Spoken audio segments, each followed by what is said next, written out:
All right, welcome back to another episode. I suppose we're doing number 3, number 4. All right, we're getting somewhere. Yeah, and go on, give the introduction so I don't miss out on any parts. Where you're from, what you do, what your name is for everyone. Thanks, Matt. Paul Doherty, PD Project Delivery, based in Brisbane, from Scotland, not Ireland, but close enough.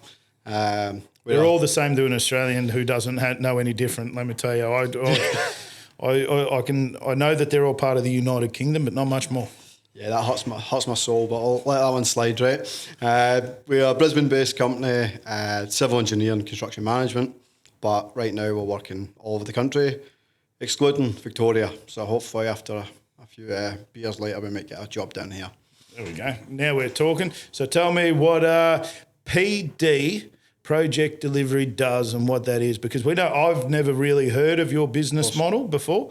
Once you explained it to me, it's actually quite smart, and did borderline on recruitment though at some point, but then by the time you finished it, it wasn't. It's not recruitment. No. It's definitely recruitment turned up quite a bit. Yeah. So explain it to everyone so that we can all on the same page for some of the questions. Thanks, mate. The recruitment's a dirty word for me, but we're similar. We muddy waters at times. Yeah, dirty. Yeah, got it.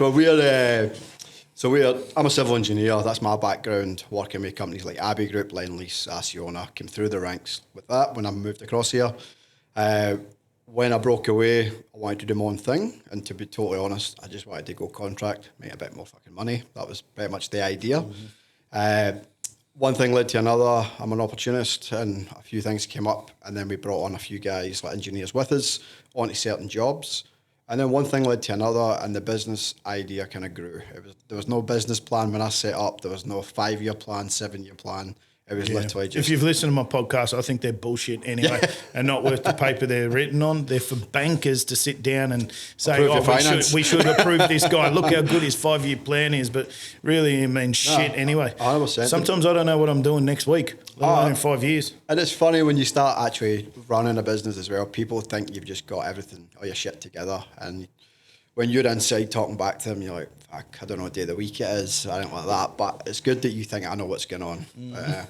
But no, it's cool. And so you brought along some engineers, and then what's the services that you offer? Who do you offer them to? Yep. What jobs you doing? Yep. I'm letting you give yourself a little bit of a pump. I'll go, mate. I'll go to town. Don't worry about that. So we service pretty much. When we started, it was more North Queensland, Central Queensland, mainly because that was about 2018. The FIFO was quite heavy at the time up there. So we done like engineers, construction managers, PMs, and supervisors. That was the stronghold. And we got into tier 1 jobs, so like your Accionas, your CPBs, like the downers. That was kind of our clients. Why you choose us over like a recruitment company would be exactly because I'm an engineer. I've done FIFO for up to 10 years. I get it. I understand what these people do on a job. I understand that personalities work on a job, not just the smartest resume and shit like that. So there was a bit more buy-in, and also my contacts on this job were always people that we'd actually worked with, like I'd personally worked with. So they knew it was on my fucking head if they weren't performing. So and if you called and said, "Hey, I've got a good guy," he's most likely a good guy. Yeah, you know. And I keep bigger standards than most of these companies will, and I know everybody's going to say that, but it's legit. My feelings are, my name's on the fucking door. If they fall over, then I fall over.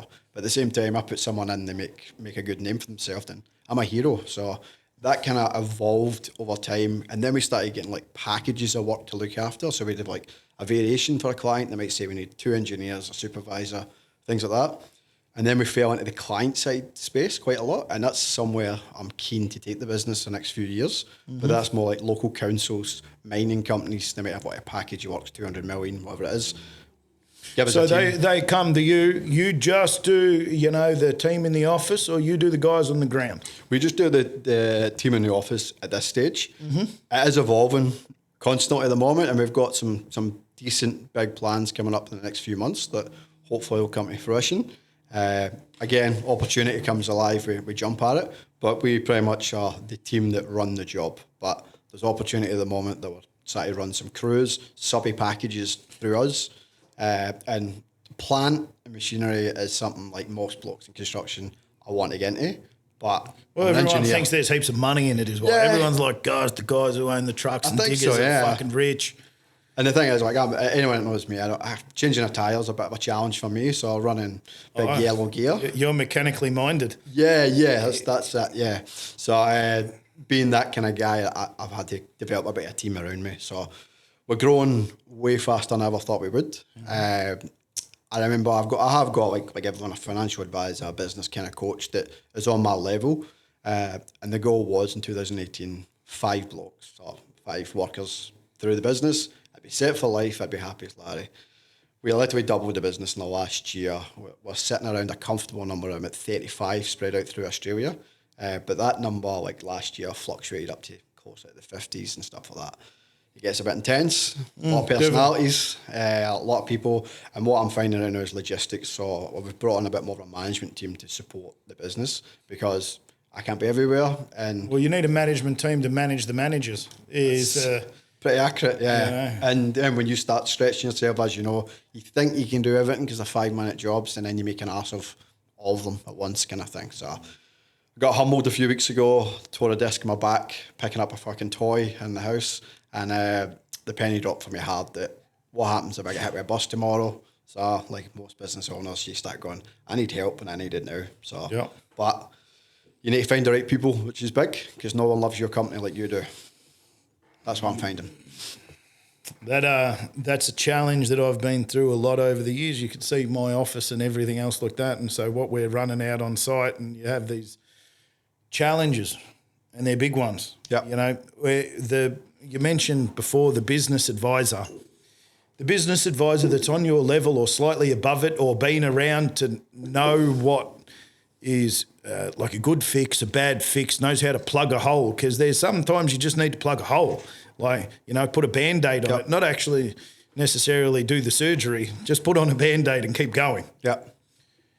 Then other times you need to have the longer range plan, you know, where you're looking up so that you know what you want to do, how you want to do it, where you're looking to go. Are you looking to go to 50 blokes? Are you looking to buy the machines? Are you looking to move into the, you know, the labour space as well, you know, so that you have everything from the PM to the engineers to the supervisors, or whatever order you want to put them in, all the way down to the guy holding onto the shovel. That'd be quite good. If you had them all dressed in a PD top, they're all part of the same team. I can see how that would be a real benefit to have on site under one roof. Yeah, and calculated risk is everything. Like, I know what I'm good at, and that's why the management side is something that we are pretty strong at. So I don't want to play in fields that we're not going to be excelling at, dropping the ball elsewhere. So it has to be calculated risk, but at the same time, if I see an opportunity, I might grab it. Sometimes I need smart people around me to just rein me in sometimes, because if I'm excited, we're fucking going gung-ho at it.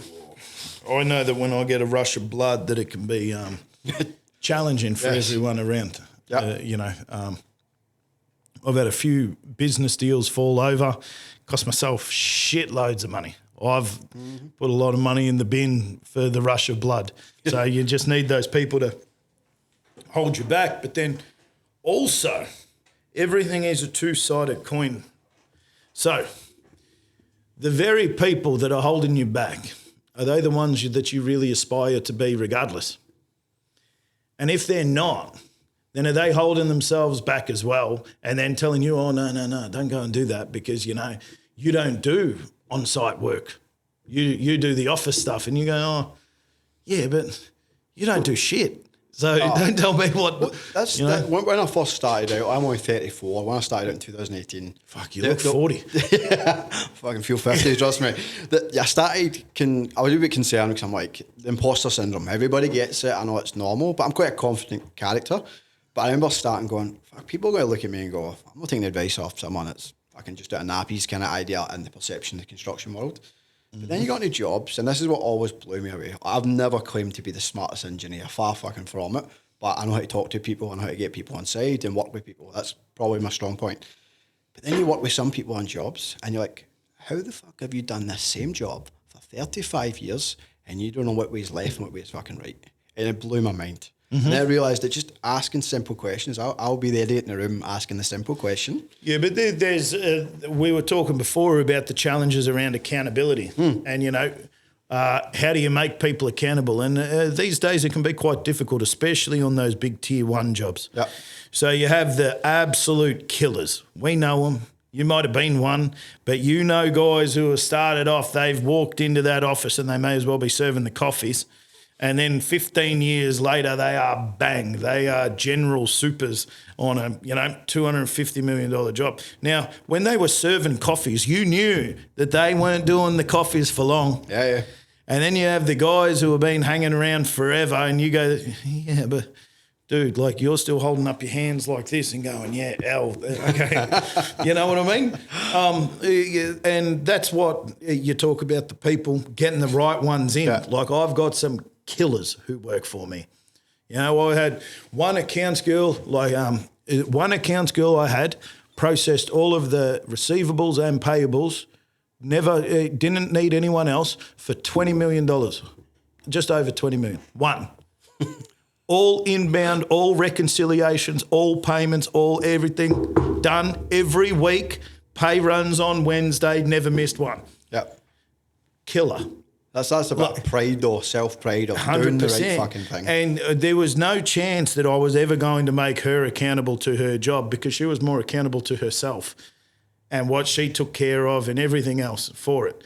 But now if one girl took over 20 million, I would love to see how much, each person, the breakdown is of what I've got now compared.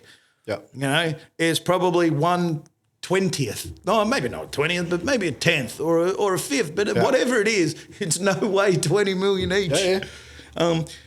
But you need them also. So you got these different levels in business, and as you're building up, like your first hire is the most important hire you'll ever do.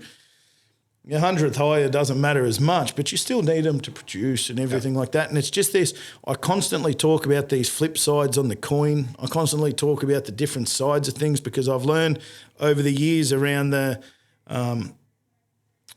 balance. You can't expect everyone in an accounts to process 20 million. Yeah, exactly. And if you do, you're not going to have anyone in accounts for long. I was just blessed that I ended up with that one. Yeah. And so you can't expect every, engineer to know his lefts from his rights. But personality is a big thing for me. And not like, he's a good bloke, he's a good chick, whatever that is. For me, personality suits a job. So depending on if it's a tier 1 job that there's 300 people on it, or it's a tier 3 kind of company that came to me and said, we just need a solid engineer, a solid supervisor to run a $10 million job. That's not the same guy and not the same girl. Like, it has to be a good fit. Definitely. And that's really, really important to me, because I'm like, I don't want people to fail. And if they fail, I fail. And it's like collectively everyone together. Did you used to go out yourself under these as a... Yeah. My first job when I set up PD Project Delivery, and this is the shit that I bitch about a lot, that people won't do the hard yards. They want to be the PM, they want to be the director, they want to work 3 days from fucking home and 1 day at yoga during the week. Like, nobody wants to do the hard yards. My first job when I set up the company was out in Roma, Western Queensland. No phone reception 90% of the time. I was a PM on a job that was about 10 million, and it was loose. It was pretty loose. It was for Origin Energy, but it was like a big earthworks dam with scrapers running. It was exciting. I loved it. I was on the dozer at lunchtime ripping up through the middle. I was having the time of my life, but it was hard work. There was a lot of personalities, a lot of fucking crackheads you had to deal with to get them going. People don't want to deal with that now. They want to just do their job, and that's it. I was telling you before that I had a guy during a couple of weeks ago, he DM'd me, hey mate, want to change your careers, what's your stuff, would love to have a job. I said, cool, I love people with a bit of, enthusiasm about them, whatever else, ABC. He's like, I live in the southeast. I'm looking for a job half an hour from home. Nice. So you need an opportunity, you want to learn, what you're offering is enthusiasm, what you're offering is hard work, what you're offering is to be the guy that's there, because you're not offering the skills to drive at anything, the experience on site, the knowledge or anything. Absolutely. but all you're willing to put out is half an hour. And I spoke to him a bit more, and I said, when I had no work, a guy who works for me now actually had a job on a beach, rebuilding a beach. Oh. It was 2 hours away from my house. Lived with my parents. Back then I was quite young. And we started work at 6 a.m.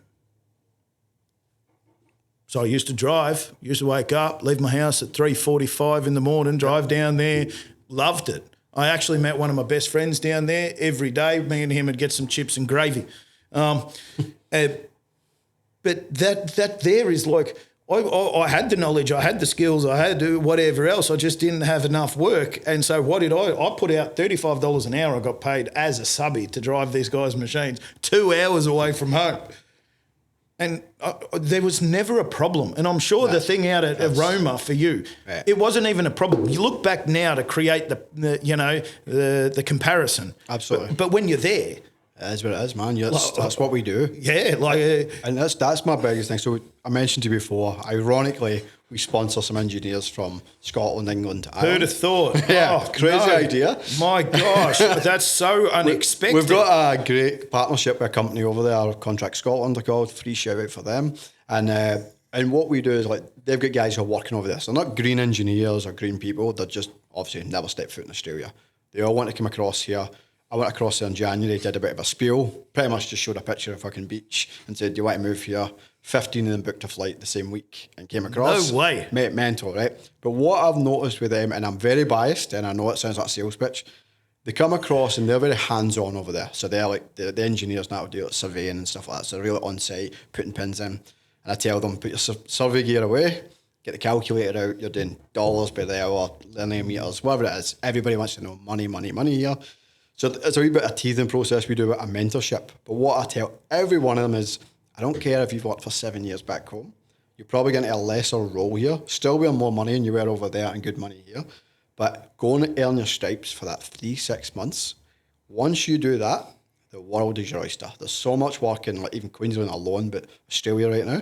Mm-hmm. Don't be so selective on the title, or I need to work in Brisbane, I need to be in Gold Coast, stuff like that. Man, just open up to it, man. Imagine, I'm looking, I really want to change careers. Earth moving is my passion. I want to travel no more than 30 minutes or 15 kilometres in circumference of my house. Or is it radius? Whatever one, I can't remember my maths. But like you got a circle there in the middle in the bullseye and they'll only go 15 k's around. And you go, you got to be fucking kidding me. Like, what do you mean? They're so, like, I don't know, I'm an old man, I'm 34, but what I'm noticing, like, I spoke a few weeks ago on LinkedIn and it really got to me. We do a lot of work down the Gold Coast from Brisbane, which is like 45-minute drive. And I've got civil engineers looking for work, and I'm saying, Gold Coast, Coomera Connector, Tier 1, fucking exciting stuff. Got you a gig, days. Man. Let's go. I don't want to put them kilometres in my car, too far to travel, a train in the afternoon, traffic shit. I'm like, how many bridges are you building in your driveway? How many fucking roads are you building in your street? Like, I don't understand. You sign up to this world. Do you have a TBM parked in your shed? Because if you're a tunnelling engineer, guess what you're doing? And I get going where they're tunnelling, we've all got people with kids and stuff. I get like the work-home balance. I'm all for it. But when you're at young age, you earn your stripes. Oh, well, I think that's just what I meant by the people who are going to be the general supers. Like the funnel has to lead up, until it gets to a project director level, let's say. But the funnel has to lead up. You got the 1,000 people down here. You got 500, 250, 150, and then onwards. Yep. The people who go up are not the ones that are saying, I don't want to go 45 minutes in traffic. In contradiction to that, the thing that scares me the most is I go to a lot of them Queensland Major Contractor Association, like networking things. They talk about the pipeline of work. Very exciting. You might have had the Olympics get mentioned a few times. No way, the Olympics. You bring people from UK and the Olympics? We've got to touch on everything here. Everybody talks about how much work and how exciting it is, but they talk about how under-resourced we are. Like they're openly saying we don't have anywhere close to enough people to do this. What that tells me is we're going to have the wrong people, I'm trying to say my words very perfectly here, the wrong people in senior positions, which is just asking for doomsday for all these projects will just blow out. or there'll be fucking good people getting the shits. Like, I think that, I think if anything about Victoria has taught us the blowouts don't really matter no more. Like, if we're calling a spade and talking turkey, blowouts don't mean shit as long as we can do a nice press conference and, you know, I don't know, paint a bridge green. Then we're as long as the buzzwords are there, sustainability, stuff like that, we're good to go. Well, but also at the same time, we need the sustainability. We don't want to be it is a good thing. But I think that, like, I've gone to some meetings and people have said, you know, price is not the most important thing here. And you go, really? It's dangerous. Really? Tell me more. You know, what part of the price doesn't matter? And they're like, oh, no, the price still does matter. And you go, well, I'm getting mixed messages here. Can you just tell me what matters, please? Because we got a few buckets we got to fill. We got, you know, social procurement, sustainability, environmental, you know, plus we have to be able to deliver. Like, we got to be able to send you the trucks. If I can't send you the trucks, there's no point being incredibly sustainable. So now you did touch on something before, which you didn't write down that you wanted to talk about. Hit me. Yes, you ready to rock and roll? Go. Your business club that you are part of. Oh, I knew this was coming. Yeah. How good? Because I think that most of them, I'll say my words nicely here and I'll try and really zone in on it, a wank. I think it said circle jerk. Is that what you said? I said they're a circle jerk of people who are going around and just, you know, feathering their own nest, but, you know, pinning their own, putting a gold star on their own chest and saying, like, I'll rock up and like, g'day, Jimmy Star. I know where you're going with this, and I'm all for it. I'm all for it because I felt the exact same way. So I don't have any, like, fucking profit share with one Life Club or anything. So you're One Life. There's quite a few of them. There's CUBs. So United Club of Business. Which one? The Club United Business. That's CUB. Yeah. So they've been. I don't know how many people they've got doing their sign-ups. It's annoying, but it feels like it's CUB. I understand you're there. You exist. But gosh, like, I reckon I've had 20 different people on LinkedIn. Yep. But not one. It's no good with one. We're talking multiple reach outs. And then I ended up getting, like, you're a big name though. Principal person, whatever. But I went there and years ago, my missus had said to me then that go down, you know, you don't have enough friends, you don't have enough hobbies, all you do is talk about dirt. She'll complain about me doing hobbies later, but then I went down there and we had a good chat, nice facilities, nice this and that. Like, I don't need a meeting room in the city. Yeah, or a private bar. Or a private bar. Why would you want that? Like, you know, I barely have enough time to go on holidays with the people I should be going on holidays with. And then they're like, oh, whatever it is per day or year or month. Yeah. But tell me what you think of it, because you have a very different opinion, but we started off the same. Yeah, so 100% what you said is the exact same. So where we got with the business is I was growing pretty quick, and I was getting to that stage where you get to that line where everybody at the start when you set up a business is like, I can go on you, good on you, lad. Fucking, I hope everything works out. Paul. Then you start getting it, and people start reserving back. Like, look at this big shot. Look at this fucking wank shin to it. But anyway, that happens, and you let it go by, and then you get to that stage where when you're at a barbecue, when you're at a function, whatever it is, you feel like you don't want to complain or vent to people who aren't doing what you're doing, or you don't want to say that things are going well either, because then you sound like an obnoxious prick that's talking about how good life is. I had a big problem with this. Big problem. One of my good friends was complaining about the Rejo increase in the cars. So we were paying at that stage, I don't know, truck Rejos are $10,000 a Rejo, $12,000 a Rejo. We were paying maybe $100,000 in Rejos a year. You know, and he's complaining, and it's all good. But then I can't say anything about the $100,000 worth of Rejos because then I'm a wank. Exactly. But if I don't say anything about $100,000 worth of Rejos, I'm not a good friend either, because then what am I doing? Sitting there, I'm not his psychologist, I'm his mate, you know, and the Rejos has gone up. It's bullshit. You know, the Rejos went from 600 to 900, and that's fucking rubbish because mine went from 60,000 to 90,000, and it's the same. And I'm not trying to put down your 600 to 900. No, it's perception, though, and it's relative to your context or what you're doing. But you know what? I didn't say nothing.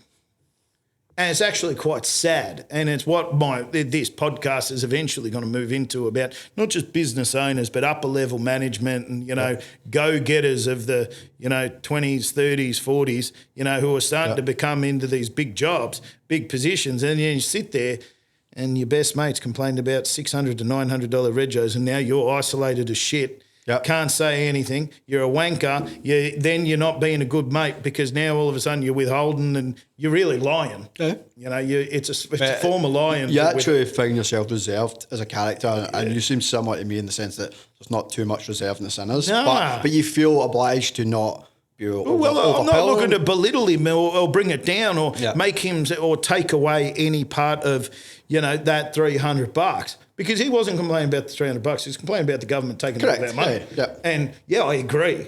But it changes the dynamics of your conversations. Correct. And the roads are shit. And if we're paying money extra 50%, I ain't seen no potholes being filled. You know, like the roads have still got weeds next to them. Yeah. You know, and so then you join the club. Yeah, so that's where I'm getting at. Like, and then I feel like my family back home, but they're very supportive, they care and they love them, but they don't get it because they don't do what you do. So you don't go to them for advice. And again, you don't want to overwhelm them with your problems either, because your problems might seem very overwhelming to someone who doesn't know what you do. Yep. So I was kind of in that space where I was like, I kind of, not like to talk to someone, it wasn't like that, but I just felt kind of a path where I was like, fuck, it'd be good to kind of link up with other people. And I'm very good with other business owners, even companies that are similar to me. I make a conscious effort, be very supportive to them, be very like friendly with them, and fucking there's enough food on the table for everyone, is the way I look at it, and especially in Queensland right now. So it's like, I don't need to be fighting. Well, I don't know if you know, there's Olympics are on. Mate, I'll be competing in them by the time I finish, trust me. So you don't want to compete. Scotland don't win shit over there. We just throw rocks, mate. Usually at police cars. But anyway, we'll move on. So that was kind of where I was at, and I was at space. And then I went to the CUBs and stuff, and not downplaying CUB to anyone who wants to join it. But I got the same vibe. I went to them, and it was just gentleman club vibes, old, rich, seedy kind of men to the places I went. And I just felt like this isn't me. And I'm on a bit of a health kick right now, or trying to. I was off the grog, I still am. So I was like, I don't want to go to a private bar on my time off when I'm fucking sober. What's the point of that? Mm-hmm. So I was kind of looking for something a bit more exciting. So one of my best friends to Gold Coast is ironically Simon Beard, the Culture King guy that founded Culture King. He's his personal trainer. And he's like, mate, I've got the perfect place for you. Simon reached out to me direct, gave me all the info, spoke to one of the guys, kind of sold me on it. And it's more of a entrepreneurs, business owners, which is a kind of dicky thing to say as well. But you just meet up once a month. You do advisory meetings once a month. You don't talk about what your drama is, what my drama is, and compare it.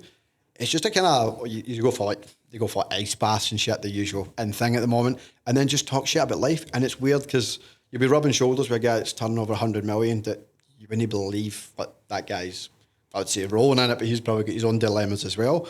And it was just like, even going there, I've actually picked up a bit of work through it as well, which is quite promising because you're business owners with business owners. You're talking outside of work and then coming into the workspace, which I always think is a massive win for networking. You know someone outside of work and you go, okay, they're a decent bloke, that's a decent check of that. You're more inclined to talk to them and go, what do you do? Like, how do you run your business? Like, how does that work? And you kind of get it. So what do you think about registrations? Yeah, you know, 600 to 900. How much are you paying?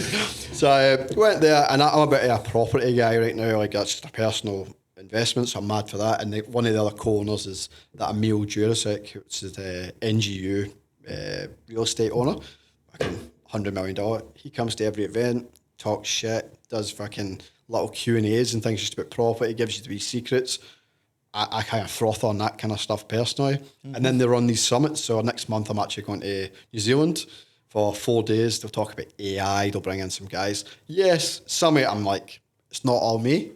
But for fucking, I don't know if I should be talking about prices on it, but for 15 grand a year, I've already won more than 15 grand worth of work off it. Well, straight hang on up. a second. Registrations, back to that, 600 to 900, 15 Absolutely. grand. Mate, money for jam, that's what it is. So, and it's just a network where I've just kind of bought myself into. So I sound like I'm doing a mad sales pitch for it. It's not. I just have found from And business owners. what have you thought as yourself as you've gone there? Because like, you know, some of the videos I put out, business ownership is quite isolating. Yeah, from absolutely. Different things, you know, like we both got kids.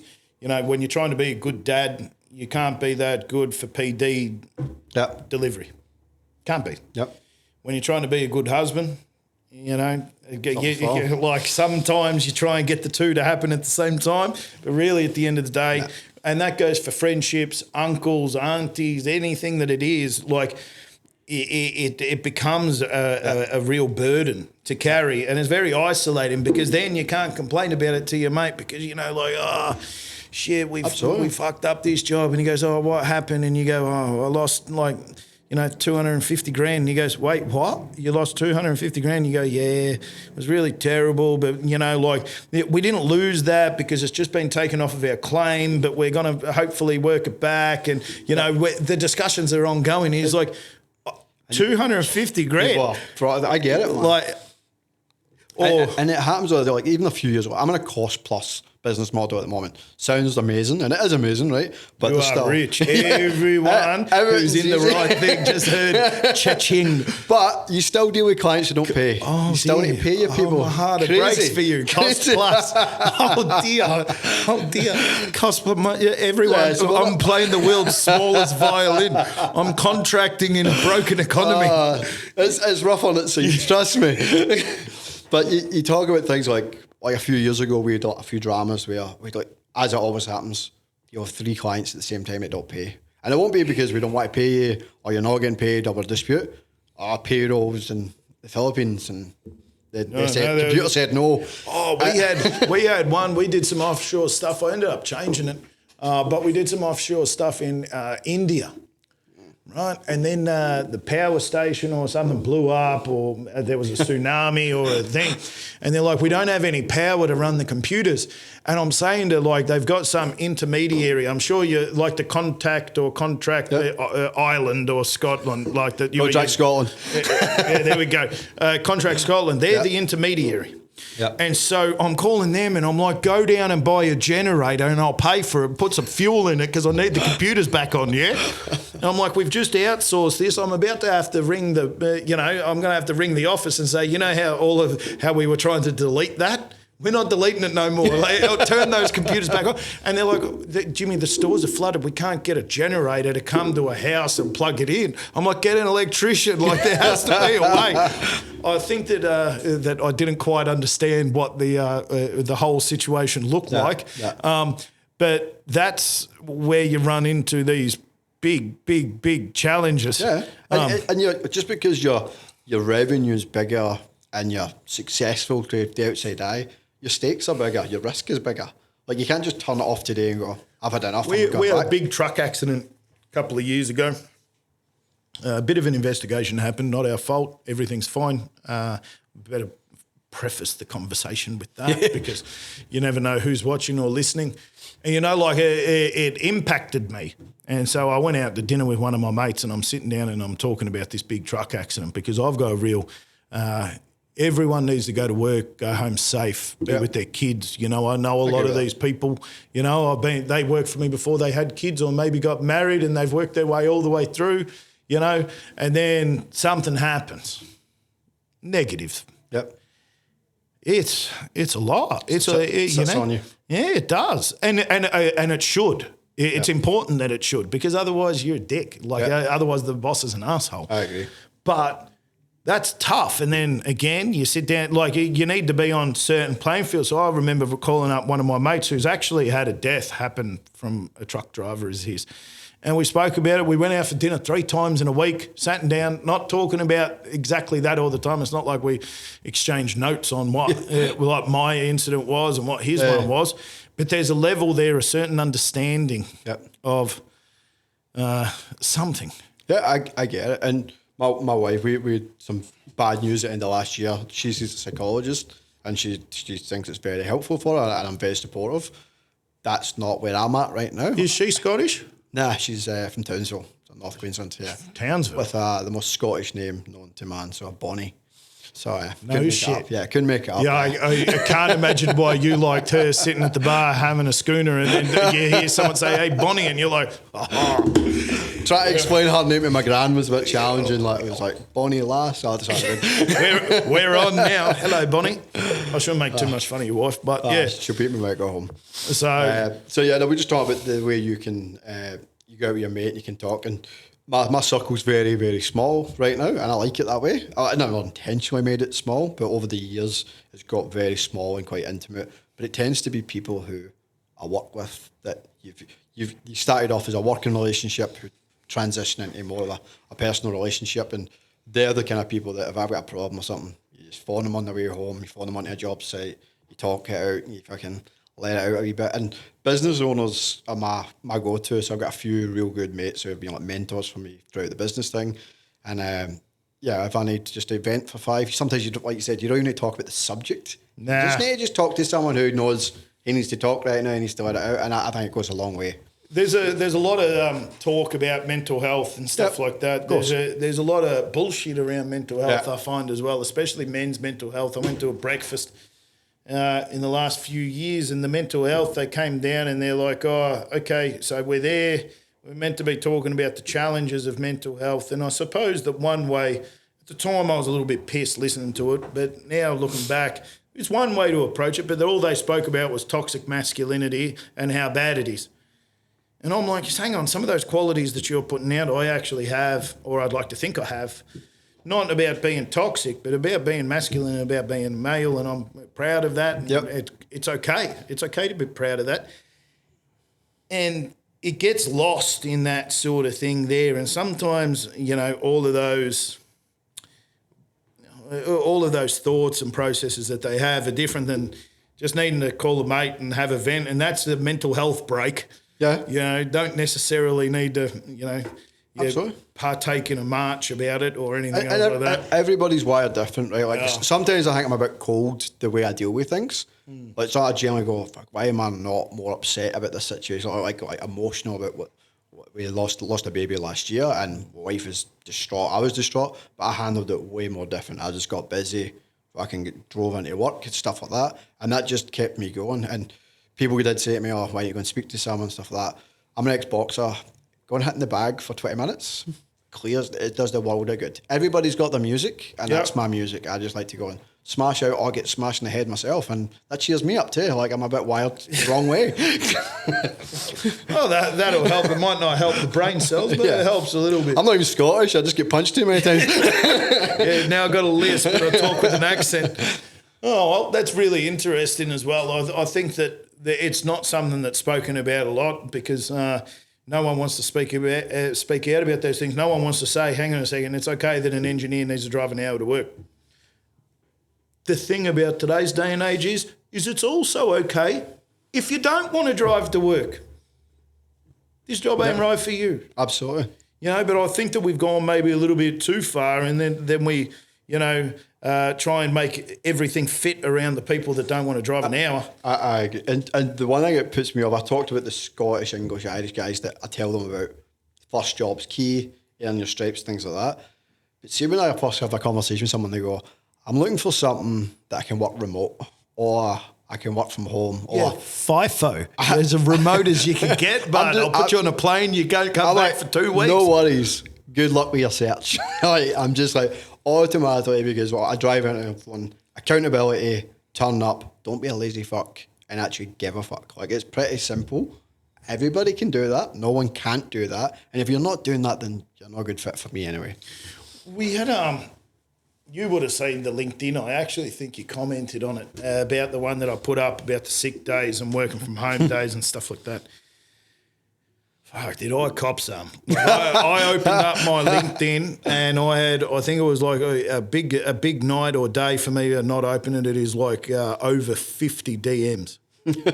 And I look at all DMs and respond to all DMs because I'm one of those guys. No, I hate the little red dot. Oh, yeah, I get OCD with that stuff. If I get the dot on the corner of the little fucking text box thing. You jump in someone's car and I've got 400 messages, I'm back out. Funny that I'm not the same with emails though, but that little red dot. You can't get rid of that one though. No, I can't get that one. So I went through it and gosh, they're just feeding it to me, like, people texting me and saying, shit boss, who expects people to work from home. And I said, well, actually, like most of my LinkedIn posts, I try not to put too much of my opinion in. However, I always make it pretty clear which side of the fence I'm on. There's not one size fits all. I'm okay with whatever's going to happen. However, if you are working from home, I expect you to work. And it's not that I expect you to work a 3-hour day. 3-hour days are not okay anywhere, This isn't part-time jobs stacking shelves from 9 p.m. till 12 p.m. This is a full-time gig. I pay full-time rates. I want full-time things. And I think that that's okay. There's a pipeline where you can get bigger, better promotions, pay rises. You can take care of more stuff. You can be completely and totally accountable for your book and what you do. Yep. We're a great place to work. But if you're sick, just be sick. Yeah. Yeah. And if you're not sick, but you can't come to the office because there is a bit of a band there too, good, work. Or if you're not sick, come to fucking work. The working from home, I've never been able to do. So I've done. I worked on the Inland Rail package, Parks to Narromine, first ever Inland Rail, probably the only one they actually built. But back in 2019, 2020, and it was right at the COVID area, and I was living in Brisbane. The last 3 months of that job, because the borders shut, I had to stay down there and just worked the whole time, which it was just me and my wife at the time, which didn't make it easier, but it was easier. Done the 3.5 months, whatever, straight to finish the job. That was a commitment. It made sense to me as well. What am I going back to Brisbane, hide under my bed till COVID blows over? So it was good for us. But then they said, work 3 months from home after that. I was the worst person to be around. So my wife would come up to me, she doesn't work, and she would chat the door and say, do you want lunch? Do you want this? And I would be like, do not speak to me. I'm in my office. I'm at work. Can't talk to you, but ain't social. I was just like, and then my phone wouldn't ring as much because of the job and stuff. I was like a nervous wreck because I wanted everyone to know that I was fucking working and I was at home. And I feel like everybody should have been feeling the exact same as me. Yeah, but that's what I mean. That's what I mean about the 18 players, though. The 18 players, if you put them at home, they work more. They work more. They burn themselves out quicker. They get more done. They place higher pressure on themselves. They're sending emails at 11 p.m. at night. That's not fair either. So you're protecting the lowest performers and you're putting more responsibility on the highest performers. It's not an equal fucking level. Yeah. It's unequal and at work, it's in the office environment, which isn't the best environment either, but it's what we got. Yep. And you do see that office time there's a lot of inefficiencies because chat shit about footy, chat shit about the box, and chat shit about again Love Island, whatever the fuck they're talking about. But then sometimes working at home, like work-life balance is a real thing that people think that either you're at work or you're at home. Whereas for me personally, I run a business but also run a job. I'll go home at night and I make a point that I've got 2 hours when I get home and I'll play with my little boy Ziggy for 2 hours and put him in bed, cook dinner, and then I sit on the couch, I open my laptop and I fire away. And that's not stressful for me, that is sanity to me. Wife's not a big fan of it, working on that, but that's all right. I'm doing it to make my next day a little bit more easy. I do get shit off people saying, what the fuck, you send me an email at 10 p.m. at night. And I get carried away sometimes. Schedule them for the next but time. That shits me as well. You forget to hit that. So it is what it is. I'm not saying you need to respond at 10 o'clock. That's when it's coming out the door. But work-life balance should be what works for people, not just you that are work or you're at home or the hours finish at 6. Yeah, but it's a moving spectrum, yeah? Like some people are work-life balance is working 70 hours. Some people work-life balance is working 20 hours. Yep. There's a hippie down the road that thinks that work-life balance is working 0 hours and taking care of themselves. There's a few on my flight, don't worry. How they afford flights, who knows? However, but it's a spectrum. It's got different levels of it.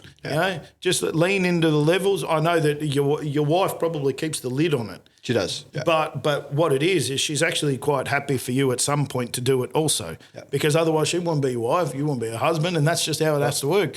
I'm very similar in what I have because, I used to we ran I was like 2022 or 2023. I think it was 6 months that we didn't have a minute off. My company did not have 1 minute off that didn't have people on site for 6 months. Wow. Like night shifts up to 30, 40, I think maybe 40 was getting close to the max, but at 20 to 30 every single night working, 6, 7 days a week. Every good. Night. Yeah, money. But who's cost plus now, quoted works, lost heaps, never made $1. I'm an earth moving charity. Yeah, love. Right. I do it for the love of the dig, right. like the Red Cross. Yeah. But then, if the phone rings and the shit hits the fan, it's 1 a.m., 12 midnight. I'm going like, well, I'm going to sit there and I'm going to put. I don't know. We'll choose a number. Even if it's $100, I'm going to put $100 in the bin so that I can get a really great night's sleep. And my company looks like shit, and we're going to wake up and have a terrible night. Anyway. Yep. Of course, after a certain amount of time, I've put in place more redundancies in between me having to get up and go to the job and stand around in stupid hard hat and high vis. Which we can talk about the safety side of things. I'm actually going to put up a post about fire extinguishers. Oh, how good! Yeah, I got never been used, but no, I want a big. I have a big problem with fire extinguishers. They've been my thing for about 6 to 12 months. I want someone who is standing there inspecting the fire extinguishers to look at me and tell me they want my operator to run over and grab it if the machine is on fire. I want the machine is on fire. The operator jumps out of the cab, quick 3 points of contact, runs down, is about to run out of the way of the machine and goes, I know what I'll do. I'll put out the fire. Now, I'm of the opinion. Yeah, I'm of the opinion, let it burn. Yep. Be safe. I want you nowhere near the fire extinguisher because I want you nowhere near the fire. We can replace a piece of equipment. The fire brigade with trained professionals are on their way, unless, of course, I have a trained professional driving the machine or truck or whatever. But the fire extinguishers literally make it so that they're more likely to be in harm's way and be in a dangerous situation. Under the seat or something. And they're like, some of them are on the back, yeah? So you're going to get out of the cab, you're going to run around the tracks, you're going to climb up a ladder while it's on fire. You're going to unstrap it, pull out the pin. Lucky it's been tested and tagged, so it's in date. And then they're going to start fighting the fire. Are they checking the test and tag before they 100%. Yeah, but that's what I mean. Like, some of it's gone. I think it's great. I think we've had a lot of less workplace injuries and all of that. But at some point, it's lost some practicality. Who can tell me why they're on it? Like, you cannot tell me why I need a 9-kilo fire extinguisher on everything that cost me $400. And I'm okay with it. I'll put 100 on if it makes it safer. Yeah. But someone set that rule, and then no one's challenging it from now on. But it cooks my lid because I also have to get a trained fire extinguisher man. I have to get a trained fire extinguisher man every 6 months or 12 months to come out and check my fire extinguishers. Yep. I caught up with one of my mates the other day. He had 100 fire extinguishers that he was getting rid of at a cost of who knows how much, dropping it off. Met him for a coffee, and his ute, while driving it, one of the lids had popped off and covered the back of the ute in his powder. He's like, I just don't know. He's got a big company. He's got about, 50, 100 machines. So they've done, they buy them. They've got them all at the same time. So they all need to be replaced. And he's like, I just don't get it, yeah? Like, it cost me tens of thousands of dollars, and I don't want anyone to ever use them. Even if there is a fire, do not use the fire extinguisher. And I can make a pretty good swims and take 5 and everything else like that says what I want you to do. And not one part of it, not one step is break out the fire extinguisher and try and put out the fire. Not one. Not like it is not even there. In fact, that's a risk. So it's on the bad side of the ledger. Put yourself in danger. Yeah. Are you a trained professional firefighter? No. Then do not try and fight the. Anyway, we won't get too far into that because I'm going to put up posts about it, and we're going to change the tide.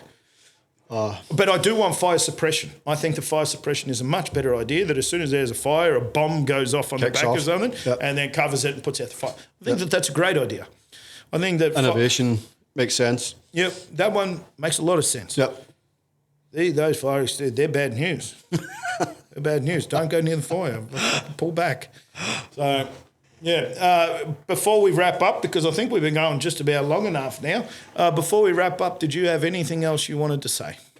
Not really. Just thanks very much for inviting us down here, having a good chat, and I like talking shit. So fire extinguishers was not on the agenda today. No, they're not. They're just they're my pet peeve. So if anyone wants to write me and we'll go to WorkSafe and talk about fire extinguishers on machines, I'm happy to join in because I think that the industry would pay millions. Oh yeah, for sure. There is a whole industry that is put forward for putting people in danger. We actually want it to say run away from the machine in a safe way. That's fair. Anyway, thank you very much for coming. We got Paul from PD Project Delivery. Thanks very much. And thank you very much for coming. Appreciate it. Good on you, man. Thank you. See you next time. If anyone wants to send me a DM to come on board, happy as Larry. There's some spots available for, I think it's August now.